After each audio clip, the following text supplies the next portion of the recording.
can do it. You can do it.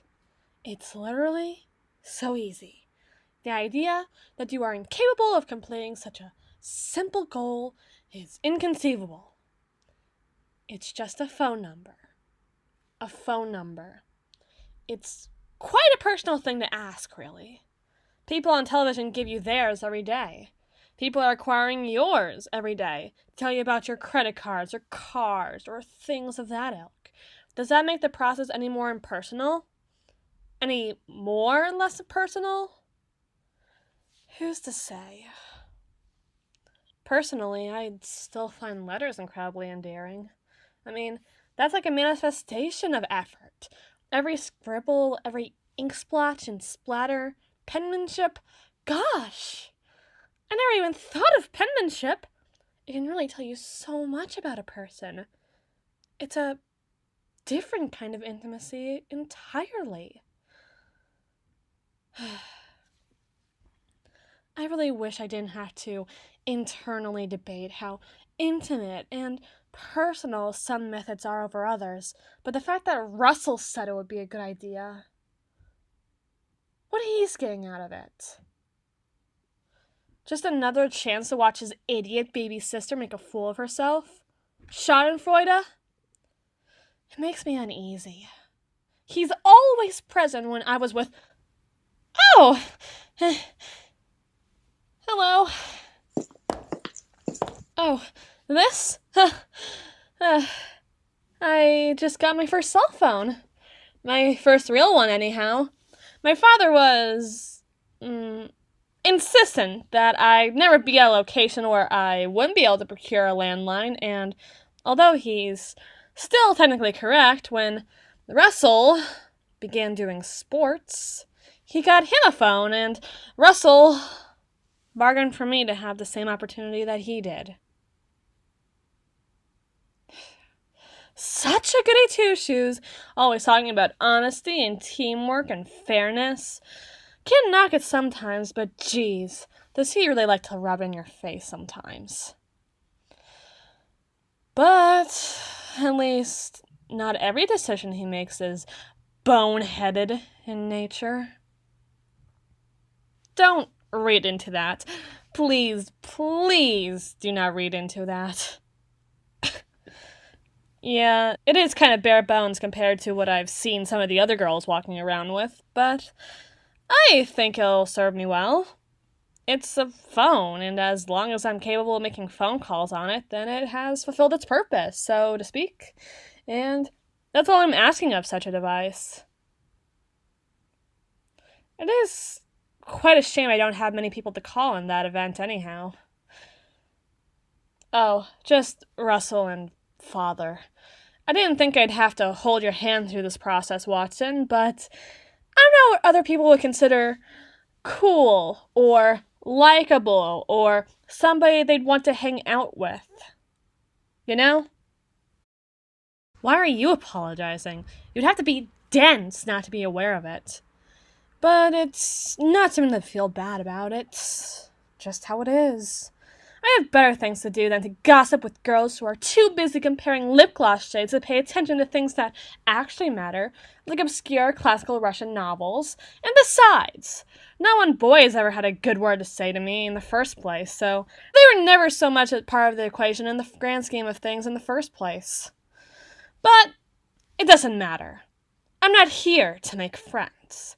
And at one time, Russell wasn't either. But he changed. He grew soft. He sank. I am the last in my line in that respect. We aren't supposed to rub elbows with the seas of the common folk. We're supposed to float above it all. That is what we do. To live a life where I never once break the surface tension of the sea I am walking upon, only sending the slightest ripples in my wake, is the kind of existence I haven't just planned for, but I've actively wanted all my life. Besides, it's easier like that. To remain cool and unaffected. I already feel so different from so many other people in the first place. It's better this way. The way I understand it is that between me and the rest of the world around me, there's a veil. The veil is invisible, so nobody sees it, but it's always been there. To interact with anybody, even in the most benign of ways, is to reach out and touch the veil. Once the veil has been touched, you are forced to recognize that for as long as this interaction lasts, and however long that it plays in your mind, you are forced to reconcile with its presence. Its presence means that you are something different and entirely removed from other people at large, and that everybody is as aware of it as you. That is why the veil is there at all, as a reminder. There's no lifting the veil. There's no one saying they see me, and there never will be. Now, if I can do something about it.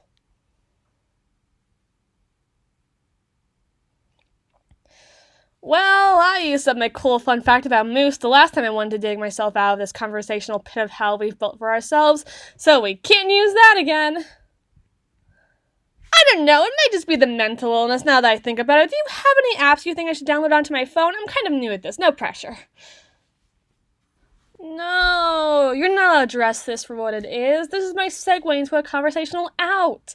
I am giving you an out. Take it, pal.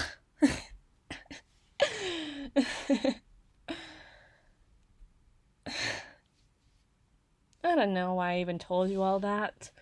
I don't even know if you really wanted to hear it. I just feel so much more honest around you.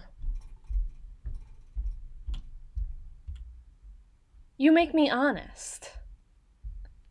So, apps, applications. Any ideas for anything I should download?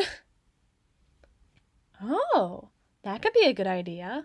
Do they have any reading apps? It's hard enough to carry all those books without accounting for the fact that not a single author I like isn't long-winded.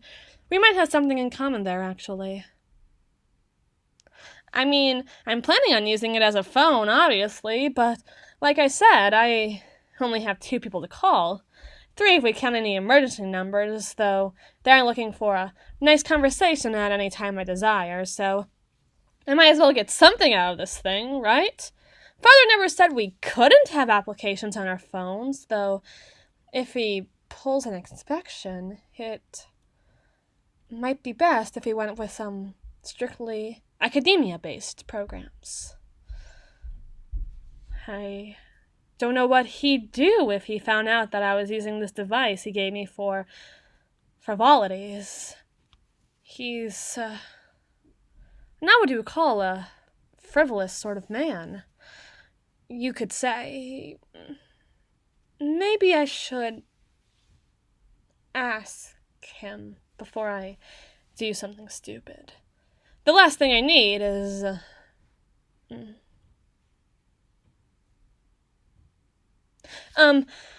thank you for your suggestions, but I'm going to check in with Father before I act on any of them, for the sake of my peace of mind, you could say.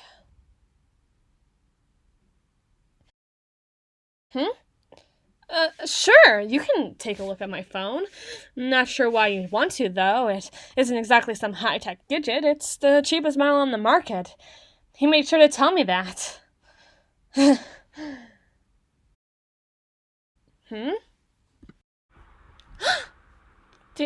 Did you put your number on it? Oh, wow. Thanks. Does that mean I can call you whenever I'd like to talk? I really appreciate it. Russell said you might be looking for my phone number if you got wind of this, though I can't really imagine why. I mean, what's so special about a phone?